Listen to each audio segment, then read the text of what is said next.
Hey, Mark Jeftovic here from Easy DNS. Going to do a walkthrough this Malaysian government ordered block on foreign DNS resolvers situation. We're going to look at what it impacts, what it doesn't, and then the principles of how you root around this kind of thing if you find yourself in that kind of a situation. So the first thing you would need to know is that this affects DNS resolvers and not authoritative DNS like an Easy DNS or any other similar company. And what exactly does that mean? Let's just quickly whiteboard it out. So every DNS query, you probably have a general background knowledge that DNS is all about mapping human memorable host names like this to IP addresses that computers understand like this. It actually goes in both directions. Now, that happens because there are two kinds of name servers. There's a resolver, which asks a lot of questions. Where do I send an email for this address? Where do I connect to load this web page? How do I set up the endpoint for this video stream or this chat session? Those are resolver questions. They don't know the answers. They just get these questions from all of their clients. These aren't people, these are devices, like an iPhone, a laptop, could even be a gateway to an entire network. They can use these resolvers, and these resolvers go out to the world. There's this algo here I call Internet Magic, and that tells them which authoritative name server to ask. And Easy DNS is an example of an authoritative name server. We're going to answer questions about sites like Zero Hedge, the City of Toronto, php.net. Okay, so if any of these guys want to know about how to interact with those domains, it's going to go through this process and it's going to come back with an answer from here, and then it's going to hand it back to the requester. All of this happens in under 100 milliseconds typically. All right, and it takes about twice as much time to blink as it does for all that to happen. So what's happening now in Malaysia, this is the border of Malaysia in cyberspace. And you've got all these devices inside Malaysia, and then outside you've got these public resolvers, right? Like you've got Google's 8x8x8x8, you've got Quad 9, which is 9x9x9x9, you got Cloudflare, right? These are public resolvers, and it could be anything. There's millions of these things.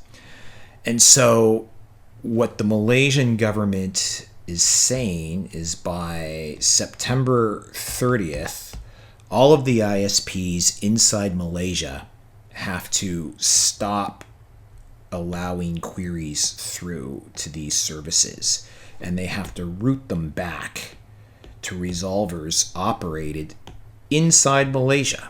Okay, and the reason why is because the government wants to have a block list, all right, and they want to put undesirable content, right, in this block list, and that way, if somebody wants to get to some site that is spreading, information the government doesn't like, it's going to get blocked, and this ISP is going to either put up a block page or just drop the query and nothing happens. And the long and short of it is these people do not access those resources because they're cut off to these external resolvers. Now, how do you get around it? The next thing to know is how are they doing this block, right? There are these things in the internet protocol called ports, all right? and different things happen on different ports. So like your email generally happens on port 25. That's your inbound, right? In the old-timey days when you used to connect to websites using HTTP, it would happen on port 80. Nowadays, we're using secure socket layers, so we're doing HTTPS, and that's 443. Okay, DNS, for the most part, for our purposes, happens on port 53. So what the government is saying is to all the ISPs who route the packets around the internet, they're saying you're going to block port 53. Problem solved, right? Not really, because in this day and age, now we can do things like DNS over HTTP, right? You can route DNS over the web. You can do DNS over TLS, which can encrypt. This is DNS over HTTPS.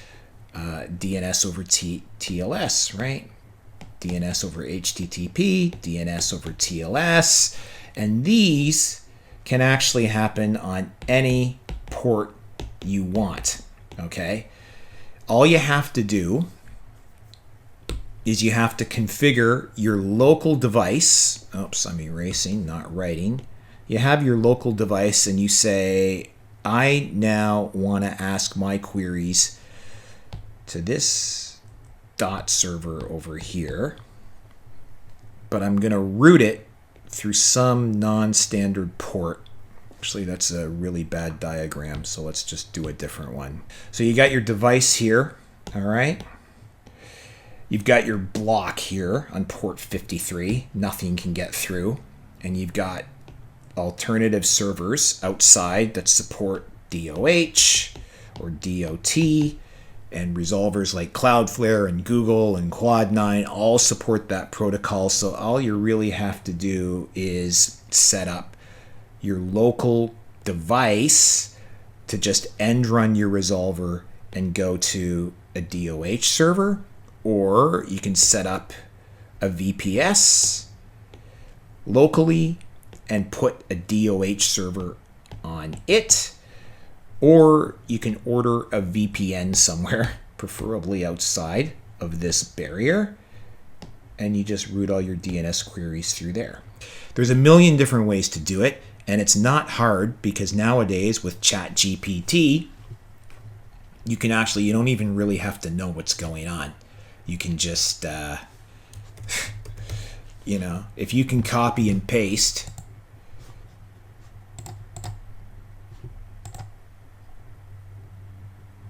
right? If you know the basics of your way around a Unix shell and you can just ask ChatGPT, it's going to give you step-by-step instructions on how to do this.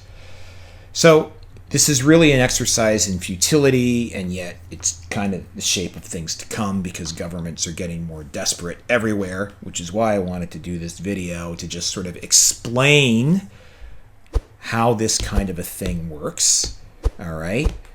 And how you can get around it. Excuse my chicken scrawl diagramming, but this is my first day with this tablet, so as I do more of these will become more legible. So check it out on AxisOfEasy.com in the link, and then we also link to the step-by-step instructions that I just generated through GPT on how to set up, actually in this case, a MacBook Pro laptop to query an external DOH or DOT resolver.